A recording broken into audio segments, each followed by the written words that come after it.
మనం గత కొద్ది రోజుల నుంచి చూస్తున్నాం. ఏపీలో ఎన్నికల ఫలితాలు విడుదలైన తర్వాత ముందుగా వైసీపీ అధినేత జగన్మోహన్ రెడ్డి గారి రియాక్షన్ ప్రెస్ మీట్ మనం గమనించినట్లయితే, మేము అక్క చెల్లెమ్మలకు, అవ్వాతాతలకు అందరికీ కూడా మేమంతా మేలు చేశాం, ఎక్కడ మధ్యవర్తులు లేకుండా నేరుగా వాళ్లకు డబ్బులు అందేలాగా చూసాం, వాలంటీర్ వ్యవస్థ ద్వారా అవ్వాతాతలు పడిగాపులు కాయాల్సిన అవసరం లేకుండా 1వ తేదీనే అన్ని వాళ్ళ ఇంటి ముందుకు చేర్చాము, ఇంత మంచి చేసిన మేము ఎందుకు ఓడిపోయాము అనేది మాకు తెలియదు. సో కొన్ని ఆధారాలు లేవు, మేము మాట్లాడలేక. సో ఇది ఆయన చేసినటువంటి వ్యాఖ్యలు. ఆ తర్వాత కొంతమంది వైసీపీ ఎమ్మెల్యేలు కావచ్చు, ముఖ్య నేతలు కావచ్చు నేరుగానే మాట్లాడారు. ఈవీఎంలో ట్యాంపరింగ్ జరిగాయని, బ్యాలెట్ ఓటింగ్ అయితే మేము గెలిచేటువంటి వాళ్ళము అని. ఇక వైసీపీ అధినేత జగన్మోహన్ రెడ్డి అయితే ట్విట్టర్ వేదిక, ఎక్స్ వేదికగా ట్వీట్ కూడా చేశారు. అభివృద్ధి చెందినటువంటి దేశాల్లోనే బ్యాలెట్ పేపర్లను ఉపయోగిస్తున్నారు, మనం ఈవీఎంల వైపు ఎందుకు వెళ్ళాలి, మనం కూడా బ్యాలెట్ పేపర్లనే ఉపయోగిద్దామని చెప్పి ఆయన ఒక ట్వీట్ చేయటం కూడా జరిగింది.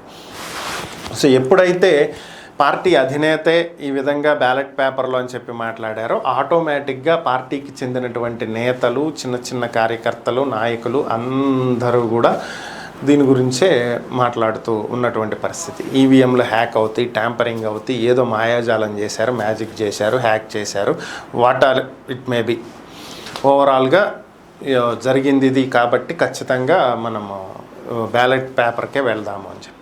సో ఈరోజు అదే పార్టీకి చెందినటువంటి ఒక ఎంపీ అభ్యర్థిగా పోటీ చేసినటువంటి వ్యక్తి చేసినటువంటి వ్యాఖ్యలు ఒక్కసారి గమనించినట్లయితే, ఈయన 2019లో జనసేన పార్టీ తరపున పోటీ చేసి గెలిచినటువంటి ఏకైక ఎమ్మెల్యే రాపాక వరప్రసాద్. రాజోల్ నియోజకవర్గం నుంచి అప్పట్లో ఎమ్మెల్యేగా గెలవటం, ఆ తర్వాత చిన్నగా జనసేన నుంచి దూరంగా జరిగి వైసీపీలో చేరటం. వైసీపీ నుంచి 2024లో ఎంపీ అభ్యర్థిగా ఆయన పోటీ చేయటం జరిగింది. తన సమీప అభ్యర్థి దివంగత నేత జీఎంసీ బాలయోగి గారి కుమారుడు హరీష్ చేతిలో ఓడిపోవటం జరిగింది. సో ఆయన రాపాక వరప్రసాద్ ఈరోజు మాట్లాడుతూ, ఈవీఎంల ట్యాంపరింగ్ అనేది పూర్తిగా అవాస్తవం, అబద్ధం, ఈవీఎంల ట్యాంపరింగ్ అనేది ఏమీ జరగలేదు, ఇది ట్యాంపరింగ్ చేయటం కూడా సాధ్యం కాదు, ఇది పూర్తిగా అబద్ధం, కేవలం ప్రజలు ఓట్లు వేయకపోవటం వల్లే మేము ఓడిపోవటం జరిగింది.